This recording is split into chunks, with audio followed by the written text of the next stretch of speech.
This is the Global Podcast Network, where executives and professionals connect, share, and inspire.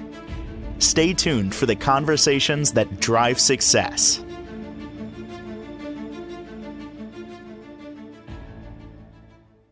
Welcome back, everybody. If you are somebody who loves the outdoors, loves hunting, big game, loves creativity, have you ever thought about taxidermy? We're going to talk with somebody today who is part of a wonderful company that does just that in New Mexico.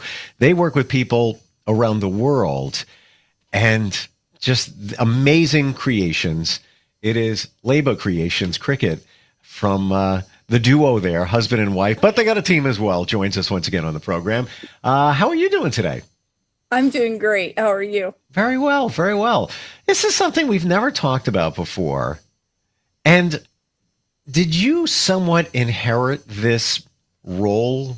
Was your husband already doing it, and then you hopped on board when you guys got together and then formed, a bigger union when it comes to taxidermy? That's exactly what happened. So my husband, he's been in the taxidermy industry since he was about 15. He had worked for another shop, and then when me and my husband met, I was going through college. I was trying to figure out what our plan was, and I ended up going through business school because we had planned to eventually create a business, and so I went through business school. And in 17, we opened our shop. But Lucas, he's been in the industry for quite a few years since he's been doing it as a kid. So he slowly, and we developed our business. Wow. So basically you're the brains of the business? I'd like to say that, yes. I have a friend. Yeah. He's a performer. He's a singer. His name is Paul, and his fiance is Rose. And everybody admits it. He freely admit it. He's the creative one. He does his thing. She keeps him in check where the next show is going to be. That takes care of all of that. So it kind of sounds the same thing. He just go through the doors over there and create some magic with taxidermy, and then you just keep him on point, business wise. Yep.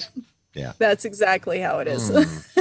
So when it comes to somebody that has an affinity for all the pieces that go into taxidermy, what's your advice for somebody that may want to maybe look at this as more of a professional business? Yeah. So like for us, we have people that come in and kids and kind of like an internship, I guess you'd say, while they're going to school even. Or if they're wanting to go into taxidermy, they come and work for us for a while. We've got a couple of people now that work for us now, and that they plan on doing their own business. And it's great because you can learn a lot from a shop versus, not that you can't learn a lot from going to school, but it's very limited on time. So if you do go to school, they kind of do some of the mounting process, but there's, you learn a little section of it, but there's this whole world you're missing in taxidermy. And I feel like taxidermy can be a repetitive thing. You kind of got to learn, how to create things and how things are changed. And if problems appear, you got to know how to do that. And if you're working in a shop that's established, you can really learn a lot from them. And develop your skills, I think better than going to school. But, one thing too is when you're going to school, you can kind of fine tune things. But if you can go work for a shop, if you're interested in taxidermy, that really helps a lot. Do they have internships available as well? Yeah, they do. I know there's a couple of schools and stuff that, and a couple of places that do internships, and then like us ourselves, if we get a lot of kids out of the high school and stuff that want to work out of school during summer times and stuff, and off, when they're off of school and everything. So we have that for them as well. What was the biggest surprise for you going into this business? Maybe something you thought was one thing, but it was the other, or just what really blew you away when you got into it? I kind of, I had the love for outdoors when I met my husband as well. And I think the big thing was the amount of work that you have to put into a taxidermy, especially when me and my husband first started. I mean, we worked 7 days a week. We would work long, long hours. And we struggled on trying to keep afloat for the first year, and then we never looked back after that. But I mean, it was a big eye opener on the amount of work you had to put into your small business, which I think kind of made it the way it is today. I wouldn't change it for the world because it made us really appreciate what we have and how much we've grown as a business. But, when we first opened, we would talk about whether we were going to make it or not. And, working those long, extreme hours at late at night. And I mean, and it was every day we had to dedicate that time plus our kids. So we had our kids in the shop when we didn't have insulation and it was cold in our shop and it was freezing in here and we'd have to bundle our kids up. And, it really makes us appreciate what we've got today. Did you feel, Cricket, in the beginning that you had this knowing that this is going to work? This is going to work. Yeah, stay with it, but that you kind of felt it, or did you have doubt along the way? So me and my husband are opposites when it comes to stuff like that. I'm like, we're gonna make it. We're gonna be the biggest. We're wanting to be the best. My husband's like, hold on, let's think about this. What if we don't? And I'm like, we're gonna do it. And it's funny that I remember the day my husband called me and was like, okay, we're ready. And when my husband said that, I knew we had to do it. We had to go forth and start our business because once he had his mindset, we would just go and work together. And he's extremely hardworking. I knew that, hard work would pay off, and I'm very optimistic on things. Mm, I hear you. I mean, the power of positivity, but real Absolutely. positivity, not just Yeah. rose-colored glasses, but, the realistic side of things. Do you Yes. see a ebb and flow? Like you get a lot of orders, maybe one part of the year, maybe not the other Oh, part yeah. of the year. Yeah. Yeah, definitely. So, and it's funny because every once in a while I'll think, hey, as we're getting things in, maybe this is the year we slow down. And I feel like our first year we were steady. By the second year, by that second season, it blew up. It just we immediately it was like we were behind on things. And now it's like, well, maybe this year we're gonna plateau off and even out and not be so busy. And it's not like that. We're just continuously climbing, and we've changed a few things. But I think with our customers too, because we've been more realistic on our turnaround times and said, okay, we are behind. We're 2 years. And just being honest with people is the key. And we've figured that out, that we are behind, and it's working out really well, but we haven't slowed down. Wow. I, I can't imagine. This is such a different type of work that would you consider yourself and your husband just creative people, or are you maybe not creative, but very logistical? Yeah, I would say creative. I mean, at least on my husband's side, for sure. He's definitely the artist, the creative one. And we kind of work really well together because we put our ideas together, and I can draw things out and imagine something, and my husband's more of a visual.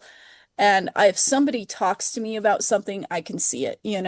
And he's kind of got to see it so I kind of help put that together with him. And that's why we work really well together, because it does take a real creative side to taxidermy, especially with life sizes and scenes and habitats, because we try to make everything different. Nothing's the same. And that makes a big difference if you're more creative. And with us, we're able to kind of feed off of each other and help each other out on that.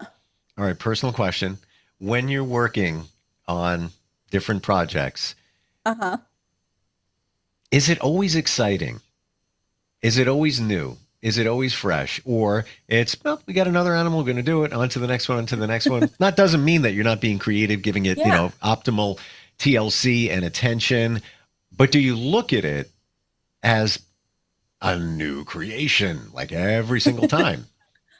I feel like it is, especially if you're doing a bigger project. I think with shoulder mounts, because my husband has done it so long, it's kind of more of a repetitiveness. Sure. But now that we have our other guys that are kind of starting out and our employees that, they're really developing a passion for what they do. It's awesome seeing them even put a shoulder mount out and they love the product they put out and they're super proud of it. And, seeing our guys that work under us and our employees that work under us and really strive to do the best that they can, that's even amazing as well. And we love that for them because, a shoulder mount, because my husband's done it so long, it can be kind of, oh, I've done 100,000 of these. And with them, it's like, oh, I love what I do. I'm really good at this. And, they really talk about it. And that's what's nice to see in our shop is everybody loves their job. And I'm not minimizing anything at all. Yeah. Even if you've done it a million times, I've played 7 million songs on the radio. Guess what? Every single time I do, it's something fresh. There's something new to talk about. There's, even though a song could be 30 years old, from the 90s or whatever, it's always something new. Mm-hmm. So in terms of what your husband's doing, it doesn't mean that he's not going to give it the same attention. Oh, It's yeah. just, it's and you think I'm kidding? Go on the website and use the magnifier and look at the detail. Yep. What makes New Mexico special about taxidermy? What's going on? You got a show coming up there soon? Like, what's going on over there? Yeah, so New Mexico's prime hunting as well.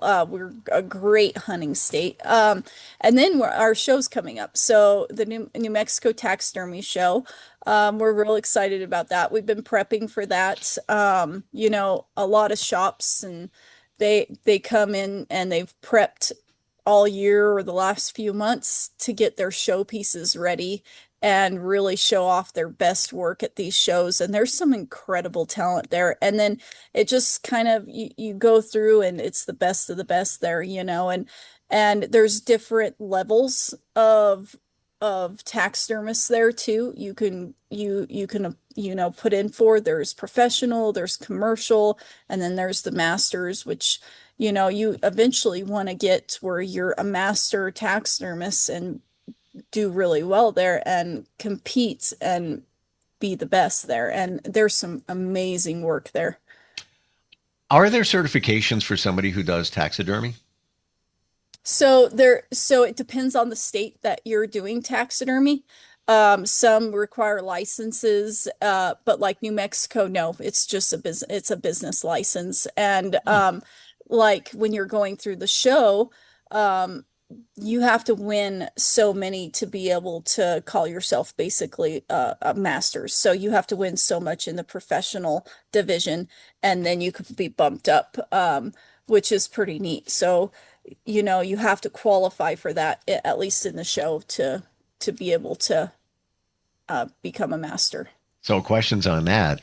What do you bring to the show? Are these your pieces or is...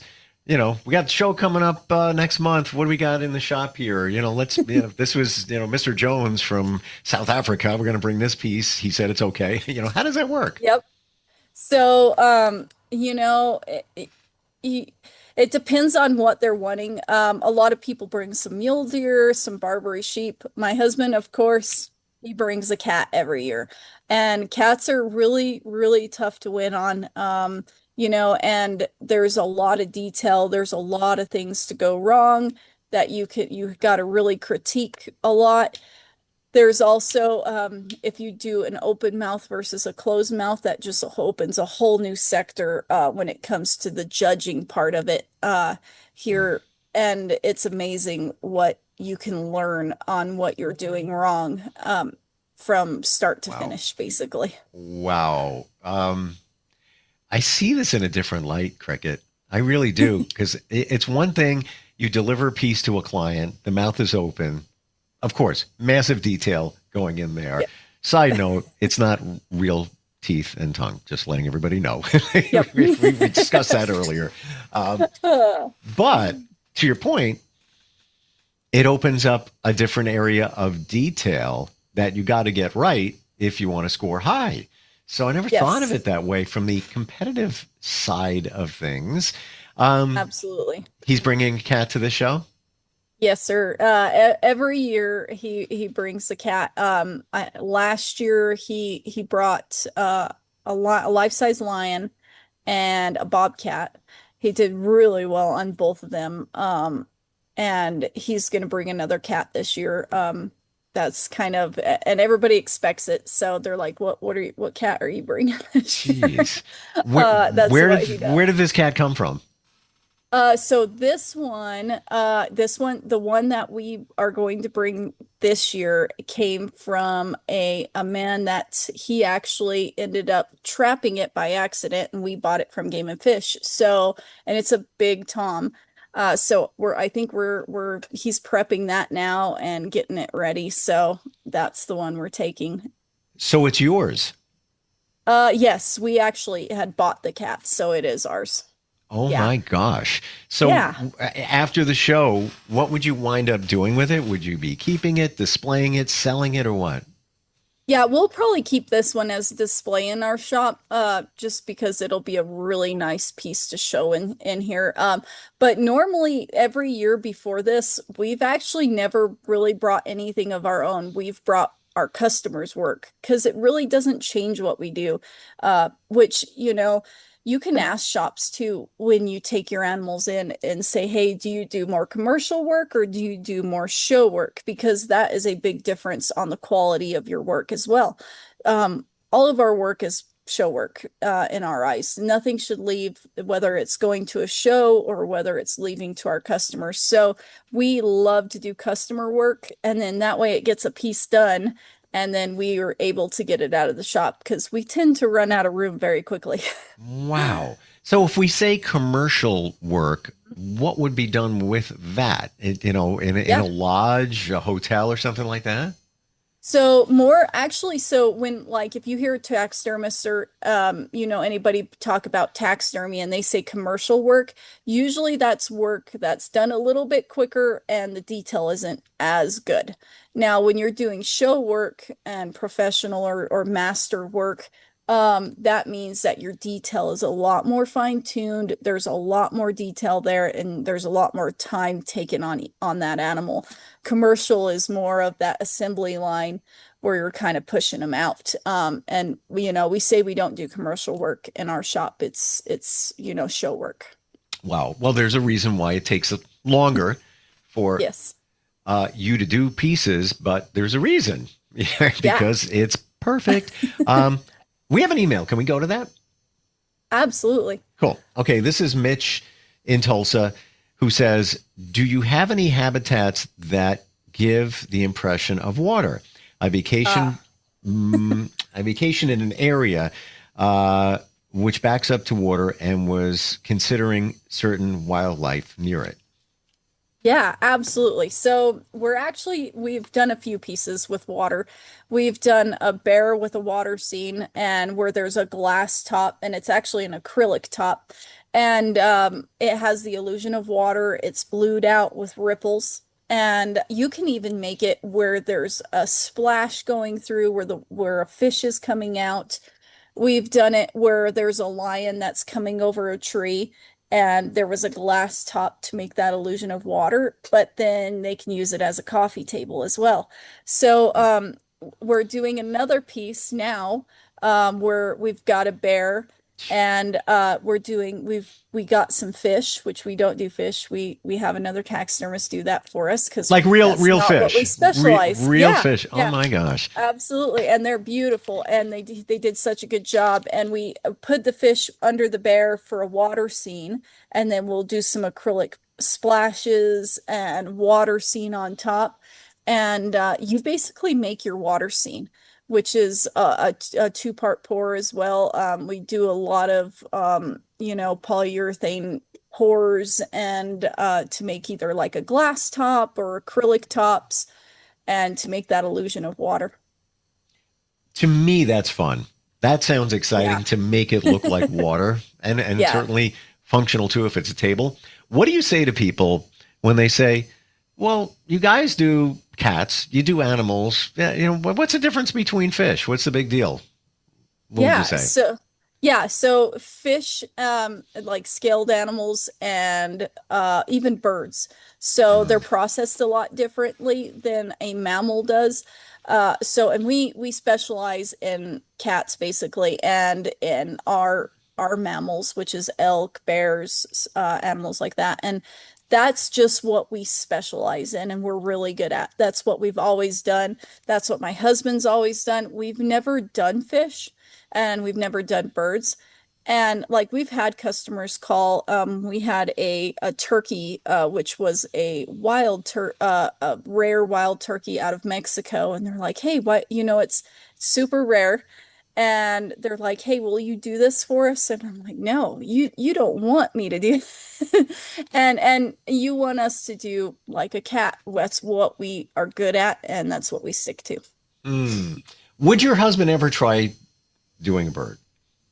Oh yeah, we would probably try one if it was our own. If it was our own. Yeah, I mean, We just as a, practice on anybody's. if you had the time, just behind closed Uh-huh. doors, like, Absolutely. I wonder if I could do this. Yes, because I actually do love the birds. They're beautiful. Mm, We have a friend of ours that we send our birds to who's super talented and does an amazing job. Yeah, and we send it. I would actually love to learn because that's kind of like my I love that kind of stuff. My husband's not really interested in the birds much, but I do. he's like, listen, I got enough going on over here. Just Yeah. I'm going to keep doing what I'm doing. You do whatever you want. Yep. Just amazing, amazing. If anybody has questions about even getting into this line of work, could they also reach out to you? Absolutely. Yeah, and we tell everybody if, people come in, they're like, we would really want to learn how to do this. And we tell them, hey, come in. If you're really serious about it, call us. We love having new people that want to learn and help out, and we can put you to work. We're not afraid of work, so we'll put you to Mm. work. Where in New Mexico are you near? So we're near Chama, New Mexico, which is and we're in Savoya, 30 minutes south of Chama, which is right at the border of Colorado. So we're just right into the New Mexico border. Wow. Final question, just kind of curious. Um, does your husband does he have time to hunt? Does he go out and every once in a while? We joke about that because we don't have a lot of time. I feel like we get more now because we've got some really good guys and good employees. So we have a little more time, but not as much as we would like to because that's our busy season. That's when everything is coming Mm, in. That's our peak again, is really hunting season when everything is just pouring in. But we try to get out occasionally. We need to, but yeah. sometimes we can't. Well, when you have downtime, what do you want to do? Relax, instead of running through the woods. Simple to Uh, find. Leyba Creations. That's Leyba creations.com. Is that correct? yes, sir. Beautiful. Thank you for all the insight today. I mean, we went in like totally different directions here, but it was very interesting, very insightful. I appreciate it. And we'll talk Awesome. soon. Thank you. Awesome. Thank Thank you. you. We'll be right back. This is the Global Podcast Network, where executives and professionals connect, share, and inspire. Stay tuned for the conversations that drive success.